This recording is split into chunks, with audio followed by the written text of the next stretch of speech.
Today on CityCast Denver. I remember going to the Bookies when I was a kid, and it was incredible. It had this warmth that's hard to describe, and there were all these nice ladies working there who reminded me of my grandma. And it was okay if all I wanted to do was plop down and read right there on the carpet. It felt like a store for kids. So when I heard the longtime owner of the Bookies passed away back in July and that someone new bought it, I wanted to check in and see what was going to happen with that little magical world within a bookstore that was made for kids.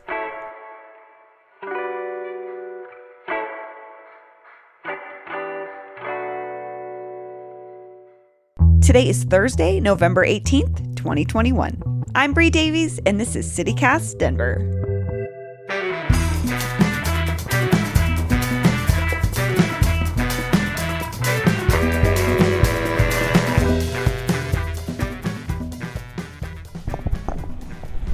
All right, shall we go in? Yeah.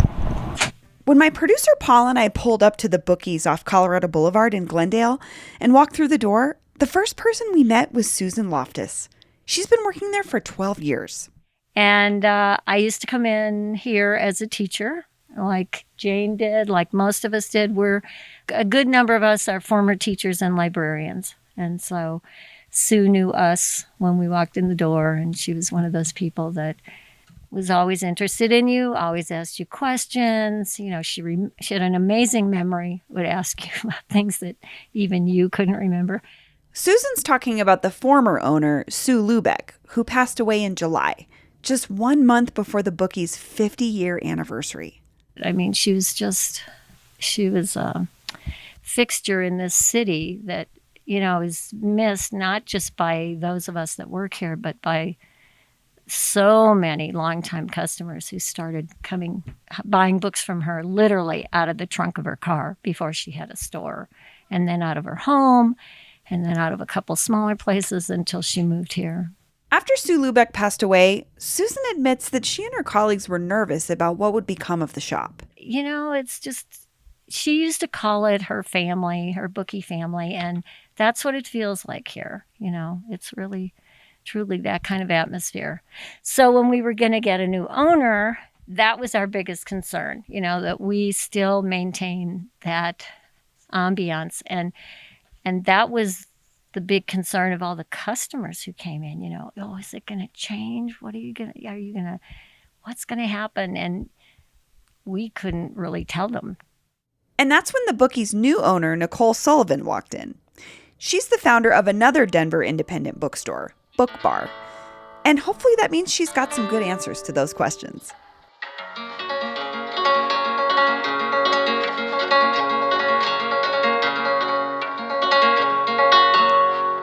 Nicole Sullivan, welcome to CityCast Denver.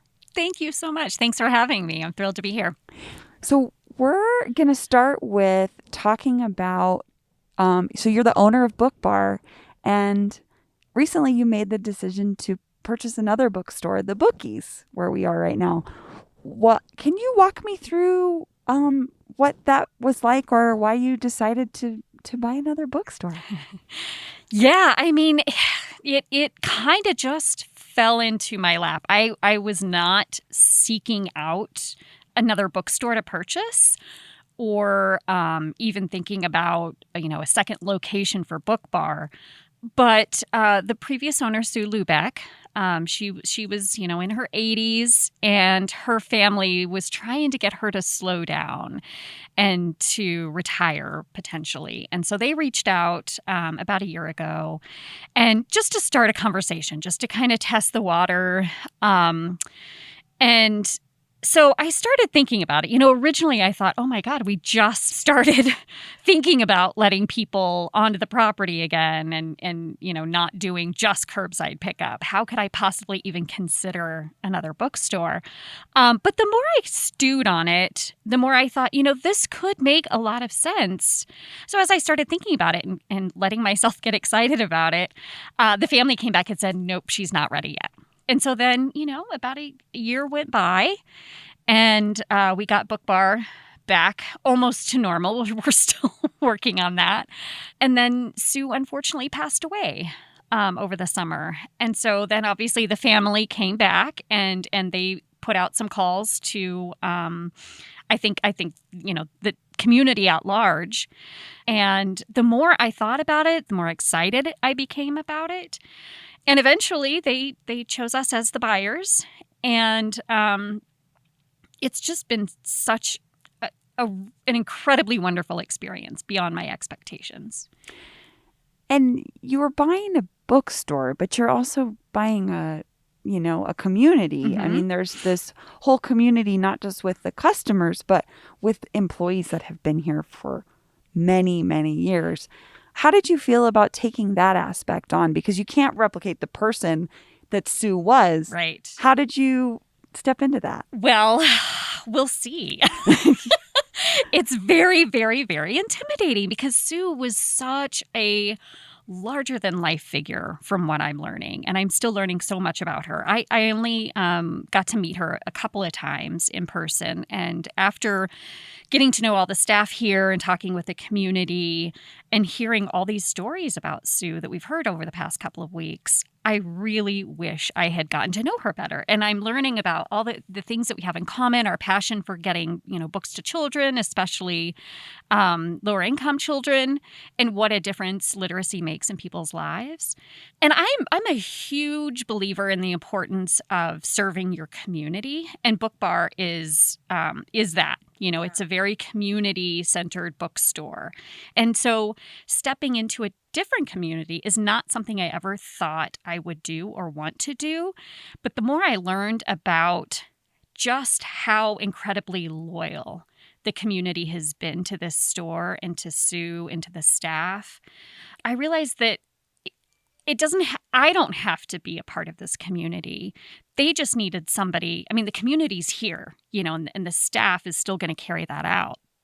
What this store needed after Sue's passing was somebody who could come along and just keep it going. Tell me about the staff here. Yeah, so it was really refreshing to come into a space where there is so much dedication that people have been working here for decades. And there's so much loyalty to Sue and to the mission here and to the community that you just don't find anymore. I mean, what other business can you think of where people, more or less the same people have been working there for decades? It's just so unusual and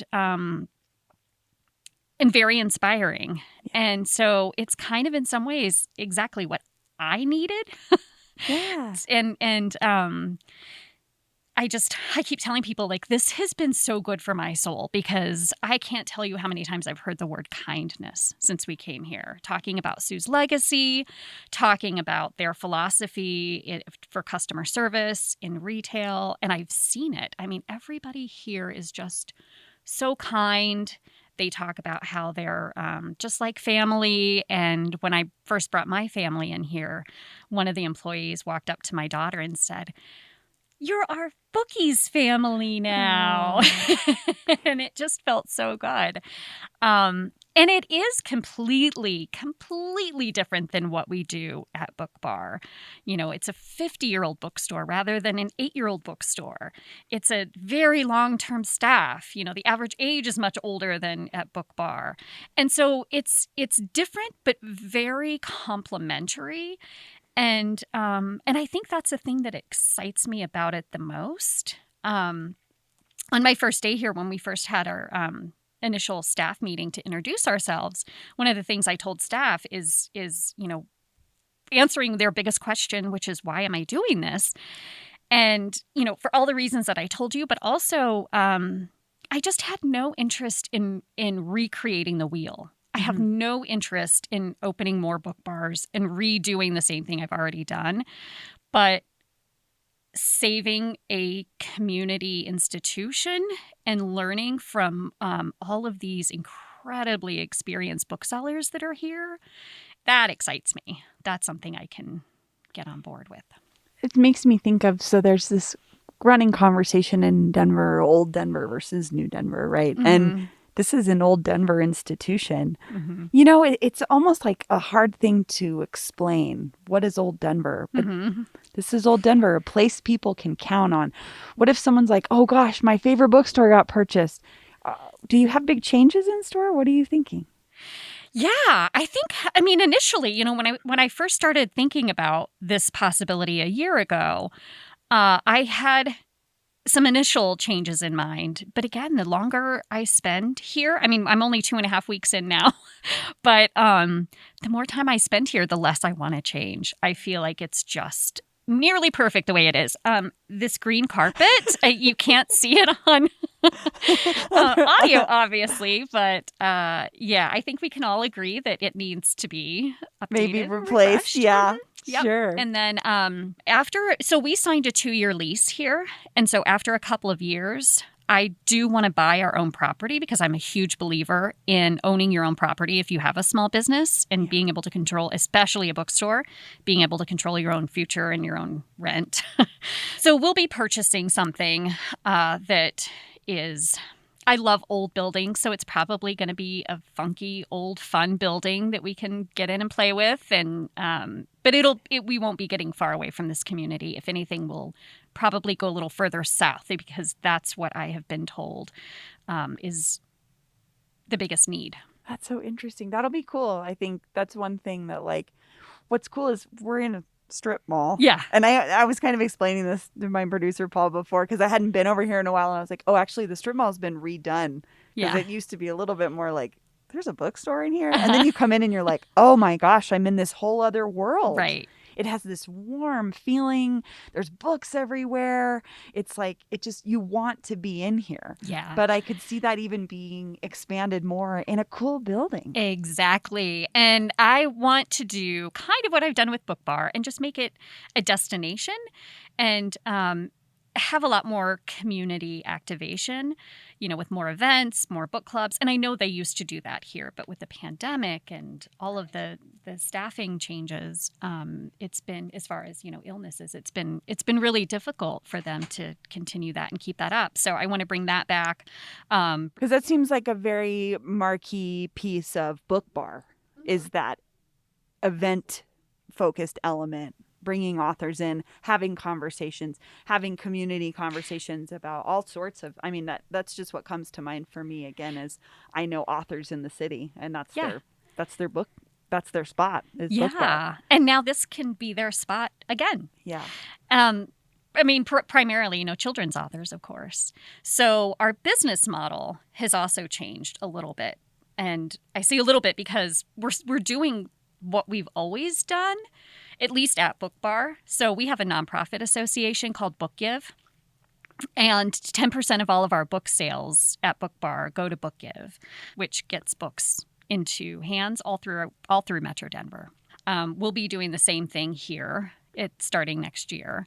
That sounds, from what I've learned about the previous owner, Sue, I think that sounds like something she'd probably be super excited about. I think so too. I think it's a mission that she would have gotten on board with completely, and it does. It carries her work forward, which is also something that's of interest to me. I've seen my vision through at BookBar, and so now it's time for me to use what I've learned and carry someone else's vision out. Nicole, thank you so much. Thank you. Yeah, it was a pleasure talking to you. Appreciate it.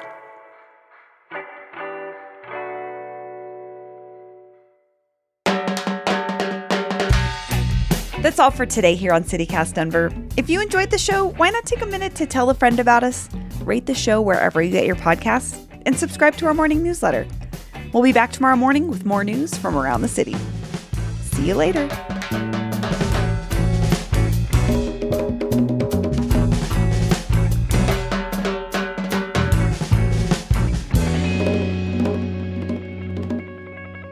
She was like literally she was the nicest person.